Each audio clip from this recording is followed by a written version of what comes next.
So by now, some of you who follow the page and the account have seen or heard about the shooting of the police officer in Daytona, Florida. The incident that many of you most likely have not heard anything about, because most people, when I talk to them about incidents, they'll tell you the names of the people that the media chooses to elevate, but they won't tell you the name Lance Lowe. Actually, most of you probably don't know the name Othal Wallace. On a grand scale, on a national scale, the name's Othal Wallace. The name Lance Lowe most likely doesn't ring a bell to any of you.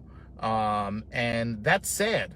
Honestly, that's sad, because these are two pieces of garbage that one murdered and executed a police officer, the other attempted to. Here's where people are not recognizing the great disservice that people like this are doing to our society. You might not have heard, and I don't know where you're tuning in from. If you're tuning in from the US, let me know what city and state you're tuning in from. If you're tuning in from outside the country, let us know what region or province, part of the world you're tuning in from. And someone asked me earlier about these incidents, and here's what I shared with them. And they said, "Well, you gotta let people know." Here's the reality of this situation. People like Othal Wallace, the piece of garbage that attempted to murder a police officer in Daytona, and Lance Lowe, the piece of garbage that murdered a police officer and then proceeded to strangle his 8-year-old child, forcing a neighbor to intervene and ultimately having the police shoot him. But he was strangling an 8-year-old child and using him as a human shield. I don't know if it gets much lower than that. To strangle your own child and hold that child in front of you as a human shield with a gun pointed at you by a police officer because you just murdered another police officer. You won't hear these stories on the news, and people say, "Oh, it doesn't fit the narrative. It doesn't fit the narrative." That's bullshit. That's not really why you're not hearing these stories on the news. Here's why you're not hearing these stories of these black men executing and attempting to execute police officers. You won't hear these stories because they don't get views. They are not clickbait. People are desensitized to black violence. So if you put a story on the news of a black man shooting a police officer, no one cares. It's not a big deal. People glance over it. It's common. It's sad, but it's common. People are gonna be like, oh, another one. People are dismissive of it. That's why it's not on the news. Not that it doesn't fit the narrative.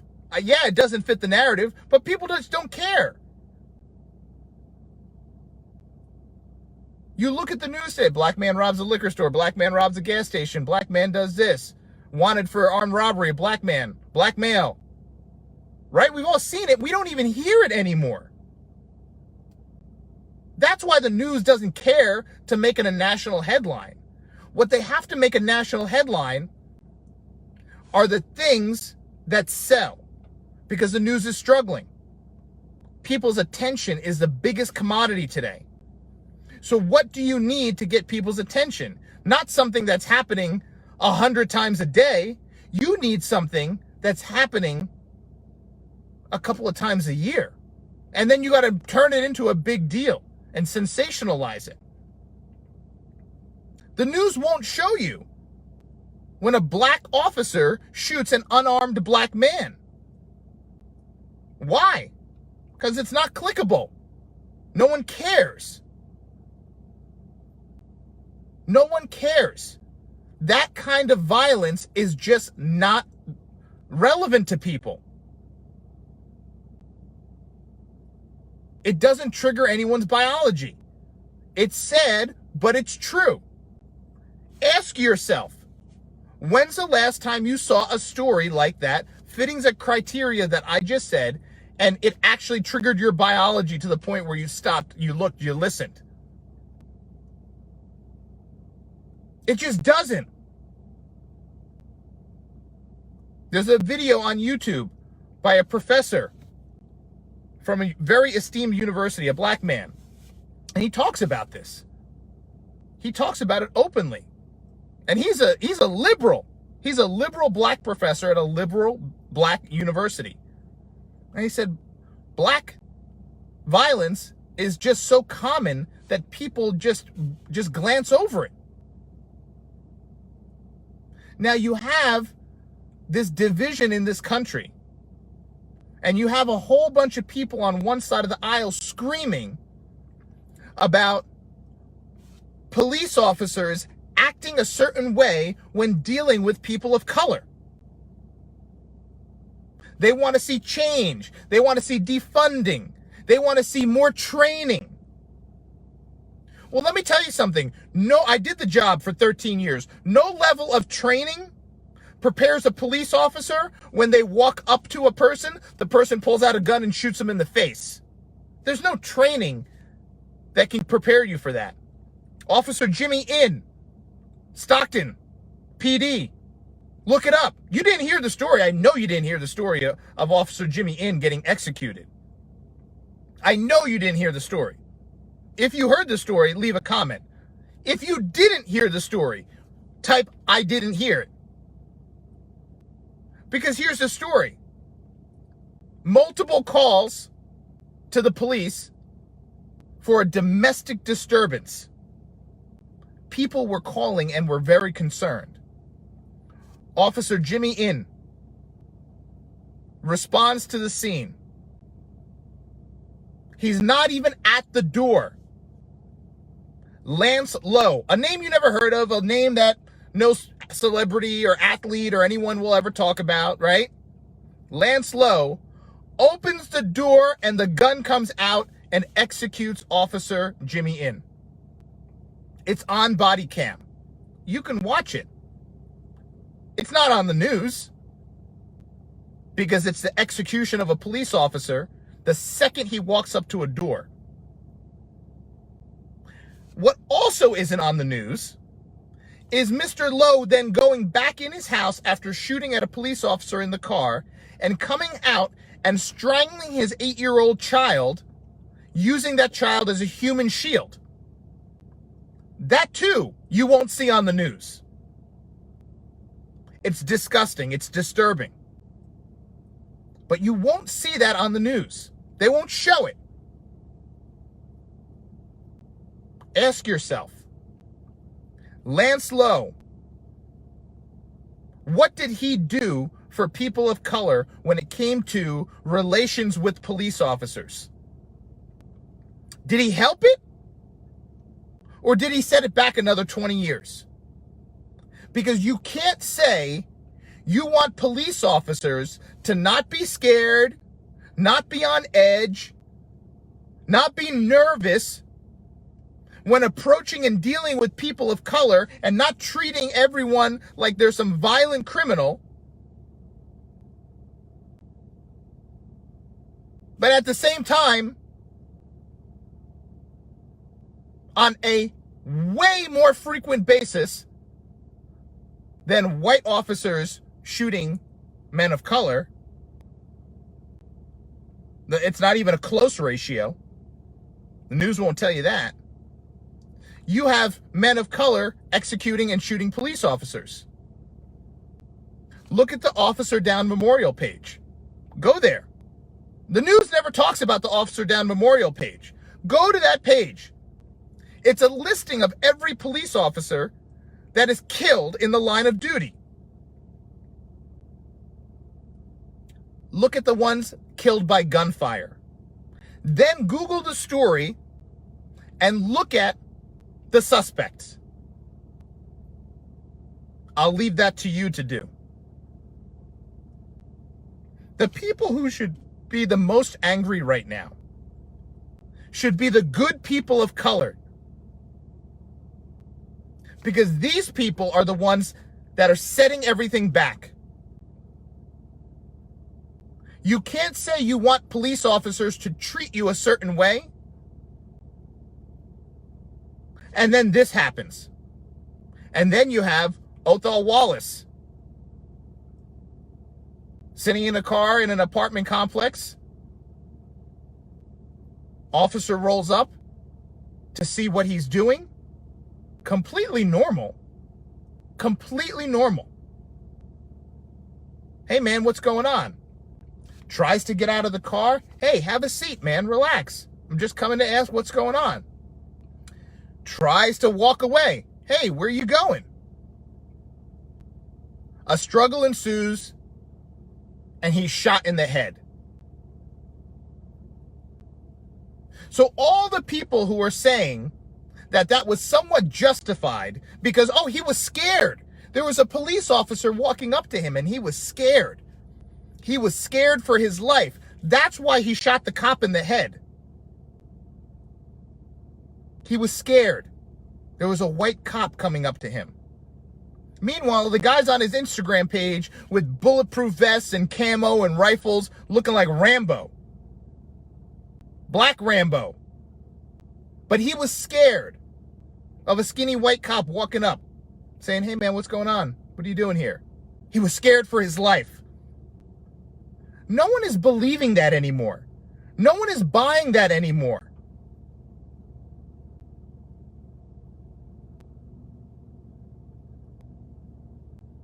The men and women out there of color that are actually good people, that are not breaking the law, that want police officers of all backgrounds to look at them as good people, not as potential threats. Well, then you have people like this shooting cops when they just walk up. And what do you think that does to police officers across the country and around the world?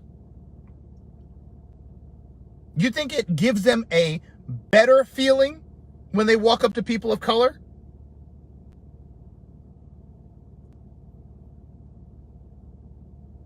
What do you feel? What do you feel about that? Or do you think that they're now on edge? Do you think they're scared? Do you think they're a little nervous? So people said to me, well, what about how do the cops feel? I said, forget about how the cops feel. Forget about how the cops, my buddy lives down south. He has my complexion. He's more nervous now getting stopped by the police. Now that he knows that the police are seeing what's happened over these last few days with black men trying to execute and executing cops as they just walk up to him in cold blood, he's more nervous now as a black man.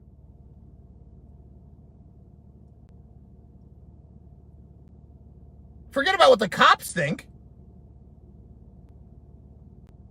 Yeah, there's an inherent danger being a police officer. And you have to use your best judgment when you approach somebody. But if you repeatedly and repeatedly and repeatedly see that people who look a certain way and act a certain way have a common behavior and a treatment toward police officers, you're naturally going to be on edge. Of course you're going to be on edge. Anyone would be on edge. If I told you people wearing purple shirts have been killing cops, no matter what their skin color, purple shirts. If you're a cop and you're on patrol and you see someone wearing a purple shirt, you're going to be a little bit on edge. Doesn't matter. It's biology.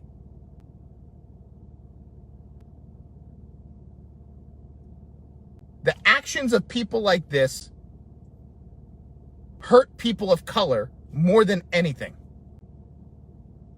You can't sit there and say, we want to be treated differently. We want to be viewed differently. We want to be viewed in a different light. We want to be viewed in a better light. We want to be viewed as equal. We don't want you to view us as threats. Stop treating us that way. Well, then you can't repeatedly have people who look like you murdering cops, shooting cops in the head. Because that's not going to help things. It's just going to make it worse.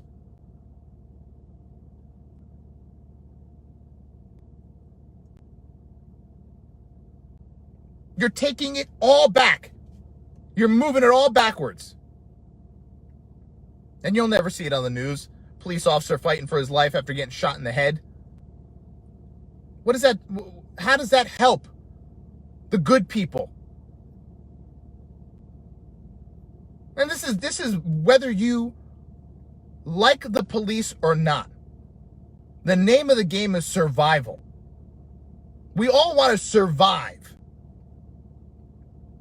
And if you're doing something that you knowingly and willingly do something that you have knowledge of that could lead to your death or harm, and you do it anyway, well, who's at fault then? A lot of people comment on social media about the people who the police shoot subsequent to resisting arrest. And they say resisting arrest is not a death sentence. And you're right. I don't care what color you are. Resisting arrest is not a death sentence. It shouldn't result in your death. Maybe being tased, maybe being a little beat up, maybe a little bloody. However, if it gets to the point where the officer's life is in danger, it could lead to your death. Now, people will say, well, when an officer gets killed, he knew the risks of the job. People said that about Jimmy Inn. People said that about the officer that was recently shot. People said, oh, well, they know the dangers of the job. They know the risk of the job. When they put the badge on, when they put their hand up and take the oath, they know the risk they're taking. And you're not wrong. You're right. I knew the risk I was taking every day from the day I graduated the academy to 13 years later when I was still putting on that badge and that vest. I knew that I was taking a risk that day before I went out in that patrol car. You're right. Every officer does.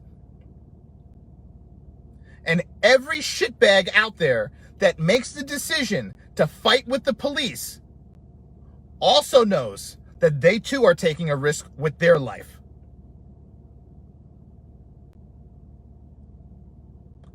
And you should act accordingly. Because everyone is out to survive.